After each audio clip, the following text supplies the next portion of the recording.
احساس جواب دہی آپ کے خلفاء میں آیا؟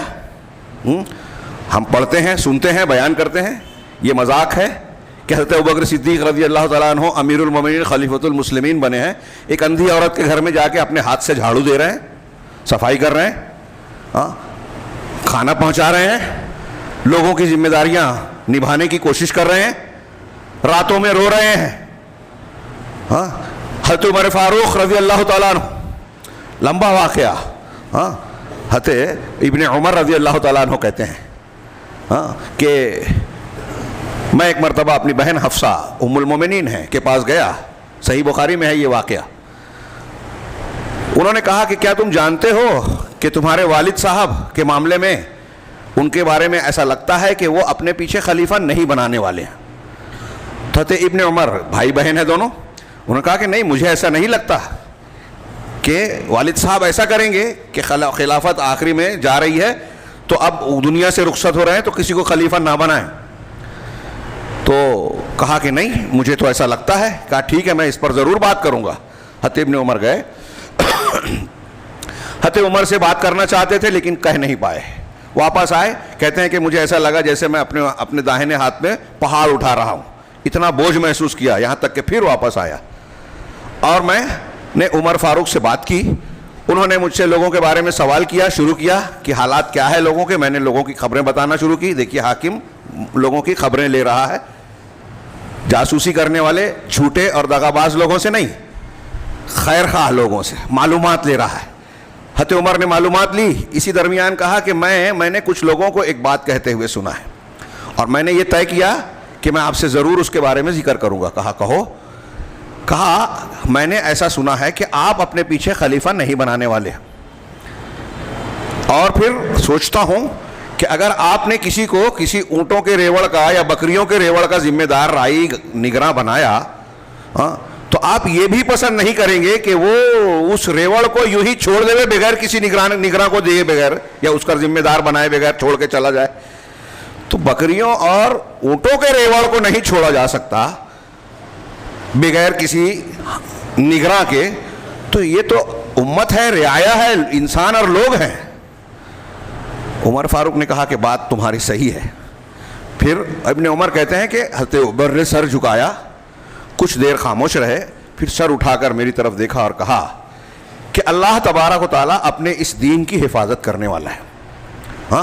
اور میں غور کرتا ہوں تو میرے سامنے محمد رسول اللہ صلی اللہ علیہ وسلم بھی ہیں جنہوں نے اپنے پیچھے خلیفہ نہیں بنایا، مقرر نہیں کیا واضح طور پر.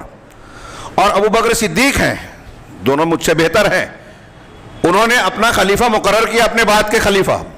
حضرت عمر کہتے ہیں، حضرت ابن عمر، کہ جب میرے والد نے اللہ کے رسول صلی اللہ علیہ وسلم اور ابو بکر صدیق دونوں کا ذکر کیا تو اسی وقت میں نے یقین کر لیا کہ اللہ کے رسول صلی اللہ علیہ وسلم کے سامنے آپ کسی کو مقام نہیں دیں گے، وہ آپ کے برابر نہیں کریں گے، جو نبی کا طریقہ ہے وہی اختیار کریں گے. چنانچہ حضرت عمر نے شورا بنائی، کسی کو خلیفہ مقرر نہیں کیا. یہ احساس ذمہ داری اس میں دیکھیے حضرت حفصہ، ابن عمر، حضرت عمر رضی اللہ عنہم، ان سب کا نظر آئے گا. حضرت عمر نے رات میں ایک عورت کی بچے کی آواز سنی، اسے جا کے کہا کہ اسے سلاؤ. پھر دوبارہ کہا لمبا واقعہ ہے، پھر دوبارہ کہا، سہبارہ کہا. وہ روتا ہی رہا. جا کے غصہ ہو گئے کہ تم کو بار بار سمجھا رہا ہوں. یہ نگرانی کر رہے تھے حضرت عبد الرحمن بن عوف، حضرت عمر، مہمانوں کی رات میں، اور وہاں سے دور سے گھر سے آواز آ رہی تھی رونے کی. عمر فاروق نگرانی کر رہے ہیں، دیکھ بھال کر رہے ہیں مہمانوں کی. احساس ذمہ داری. پھر جب جا کے عورت کو ڈانٹا تو کہا کہ تم بار بار مجھ سے یہ بات کہہ رہے ہو، تمہیں نہیں پتا کہ میں اس بچے کا دودھ چھوڑانا چاہتی ہوں. عمر فاروق نے کہا کہ کیوں، کتنے سال کا ہے، کتنے دن کا ہے؟ کہا اتنے مہینے کا. ابھی دودھ کی تو مدت باقی ہے. تو کہا نہیں، امیر المومنین عمر فاروق نے، وہ پہچانتی نہیں تھی، یہ اعلان کیا ہے کہ جب کسی بچے کا دودھ چھوٹے گا تب اس کو بیت المال سے اس کے حصے کا اناج دیا جائے گا. کہا میرے گھر میں کشادگی نہیں ہے، میں چاہتی ہوں کہ یہ بچہ دودھ چھوڑ دے تاکہ اس کا حصہ مل جائے. عمر فاروق واپس آ گئے اور فجر کی نماز جب پڑھائی تو پوری نماز میں روتے رہے. ابن عمر کا بیان ہے، روتے رہے. رونے کے بعد کہا بؤسن یا عمر، عمر کے لیے برائی ہو، ہلاکت ہو. اپنے آپ کے بارے میں کہہ رہے ہیں. کتنے مسلم بچوں کو تم نے ہلاک کر دیا. اور اعلان کیا کہ جو بچہ پیدا ہوگا آج سے اگر وہ مستحق ہیں, کشادگی نہیں ہے, تو بیت المال سے ان کا حصہ دیا جائے گا, دودھ چھوڑیں یا نہ چھوڑیں. یہ میں 2-4 مثالیں دے رہا ہوں. ایسی مثالیں ہمارے اسلاف میں بھری پڑی ہے, موٹی موٹی کتابیں, یہ پورا سال ختم ہو جائے گا, ہم واقعات بیان کرتے رہیں گے. ہاں, اس احساس ذمہ داری کی بنیاد پر وہ لوگ عہدوں سے بھاگتے تھے. ہم جب پڑھتے ہیں کہ فلاں امام کو, فلاں بزرگ کو حاکم نے کہا کہ آپ قاضی بن جاؤ, آپ گورنر بن جاؤ, آپ فلاں بن جاؤ, وہ انکار کر دیتے تھے کہ نہیں بننا ہے. ہمارے یہاں لوگ مرے جاتے ہیں عہدے دار بننے کے لیے. دور سے سیاست, سامنے سے کہیں کہ ہم کو بننا نہیں ہے, پیچھے سے آدمی لگائیں گے کہ انہی کو بنایا جائے, خرچہ کرتے ہیں. کیا مطلب ہے اس کا؟